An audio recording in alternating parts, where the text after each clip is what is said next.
என் பேர் டிஎஸ் திவாகர். நான் இங்கே வினாலன் படத்தை பற்றி பேச வந்திருக்கேன். இந்த படத்துக்கு பிஆர் பரணிதரன் வந்து இயக்கியிருக்காரு. அண்ட் நான் வந்து இந்த படத்துக்கு கதை, மியூசிக் அண்ட் பாடல்கள்லாம் பண்ணியிருக்கேன். நடிக்கவும் செஞ்சுருக்கேன். இதில் வந்து யோகேந்திரா ஹீரோவாக பண்ணியிருக்காரு. ஒரு முக்கியமான ரோலில் நான் பண்ணியிருக்கேன். யோகேந்திரா பேரா ராணின்றவங்க பண்ணியிருக்காங்க. ஜோதிஷான்றவங்க அவங்க எனக்கு பேரா பண்ணியிருக்காங்க. அண்ட் ஹரி, கார்த்திக், இன்னொன்று பல முக்கியமான புது நடிகர்களை இந்த படத்துக்கு பிஆர் பரணிதரன் இன்ட்ரடியூஸ் பண்ணியிருக்காரு. விமல் முருகன் சார் ஒளிப்பதிவு பண்ணியிருக்காரு. அவரோட பேனரில் இந்த படத்தை பண்ணியிருக்கோம், விமல் பிக்சர்ஸ். அண்டு இந்த படத்தை வந்து ஒரு மலை பிரதேசம், அதாவது வால்பாறை, ஊட்டி, கொடைக்கானல் இந்த மாதிரி ஏரியாவில் ஃபுல்லாக படத்தை வந்து ஷூட் பண்ணியிருக்கோம். கதையும் அந்த மாதிரி ஒரு டிஃப்ரெண்ட்டான கதை தான். எல்லோரும் சொல்கிற மாதிரி இயல்பாக எல்லாம் டிஃப்ரெண்ட்டான கதை சொல்லுவாங்க. எனக்கு உண்மையிலேயே டிஃப்ரெண்ட்டான கதை. படம் ரொம்ப நல்லா வந்திருக்கு. பாடல்கள் ரொம்ப நல்லா வந்திருக்குன்னு எல்லோரும் சொல்கிறாங்க. ரொம்ப ரசித்து பிடிச்சி பண்ணியிருக்கேன். எல்லாருக்கும் இப்போ வரைக்கும் பிடிச்சிருக்கு. கூடிய சீக்கிரம் விரைவில் இசை வெளியே வர இருக்குது. நீங்களும் கேட்டு உங்கள் எல்லாேருக்கும் பிடிக்கும்னு நினைக்கிறேன். நான் வந்து ஆக்சுவலி வந்து யார்கிட்டையும் அசிஸ்டண்ட்டாக ஒர்க் பண்ணல. நான் வந்து ஷார்ட் ஃபிலிம்ஸ் பண்ணேன். முதல்ல அசிஸ்டண்ட்டாக ஒர்க் பண்ண ட்ரை பண்ணேன். பட் நிறைய இடத்துக்கு ட்ரை பண்ணும்போது எனக்கு கிடைக்கல.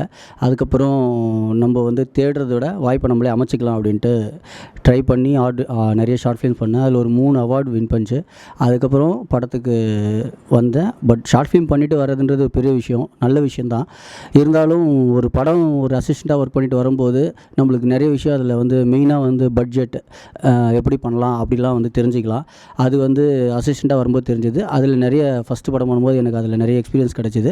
அதை வச்சு அடுத்தடுத்து நான் வந்து முதல் படம் என்னோடய கஞ்சா கூட்டம் அப்படின்ற படம், அஞ்சா கூட்டம் பேர் மாற்றிருக்கேன், அந்த படம் பண்ணியிருக்கேன். அந்த படம் இப்போ வந்து அவார்டுக்கு பரிந்துரைக்கப்பட்டிருக்கு.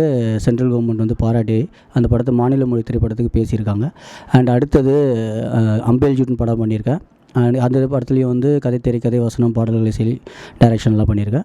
அண்ட் அப்புறம் இப்போது ஆயுதன்னு சொல்லிட்டு ஒரு படம் பண்ணி அது போஸ்ட் ப்ரொடக்ஷனில் இருக்குது. மெய்மை அப்படின்ற ஒரு படம் பண்ணி அது இப்போ ரிலீஸ்க்கு ரெடியாக இருக்குது. அடுத்தது அறியாமைன்ற ஒரு படத்துக்கு வந்து நான் மியூசிக் அண்ட் பாடல்கள் மட்டும் பண்ணேன். டைரக்டர் வந்து ஒரு பெங்களூர் லாலி அப்படின்ற ஒரு இயக்குனர் வந்து அந்த படத்தை இயக்கியிருக்காரு. இப்போது இந்த படம் வினாலன், இந்த படத்தில் வந்து நான் நடிச்சிருக்கேன், கதை எழுதியிருக்கேன், பாடல்கள் இசை பண்ணியிருக்கேன். இந்த படத்தை வந்து என்னோடய பட்டறையிலேருந்து சொல்லலாம், என்னோடய கூட இருந்து என்னோடய தம்பி அப்படி சொல்லலாம். அவர் வந்து இந்த படத்தை அசிஸ்டன்ட் டைரக்டராக இருந்தவர். மேலே கொஞ்சம் கொஞ்சமாக ட்ரை பண்ணி அவருக்கு அடுத்த சான்ஸ் வர்றதுக்கு இந்த படம் வந்து அவரோட முயற்சியில் அவர் பண்ணார். அவருக்கு என்ன முயற்சி, அவர் முயற்சியில் வந்தார். நான் அவர் கூட வந்து சப்போர்ட் பண்ணியிருக்கேன். அவர் இப்போ இந்த படத்தை நல்லபடியாக பண்ணியிருக்காரு. இதில் ரோல் இருக்குதுன்னு சொல்லி அதில் நடிக்க வச்சுருக்காரு. நான் நடிச்சிருக்கேன்.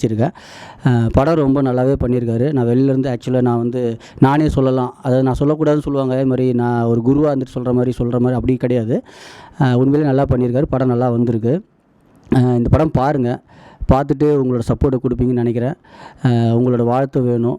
இந்த மாதிரி வளர்ந்து வரவங்களுக்கு நீங்கள் வாழ்த்தி ஆதரவு தந்து படத்தை வெளியே வரும்போது தியேட்டரில் வந்து பாருங்கள். முக்கியமாக இந்த படம் வந்து உங்களுக்கு நல்ல ஒரு புது எக்ஸ்பீரியன்ஸ் கொடுக்கும். நன்றி, வணக்கம்.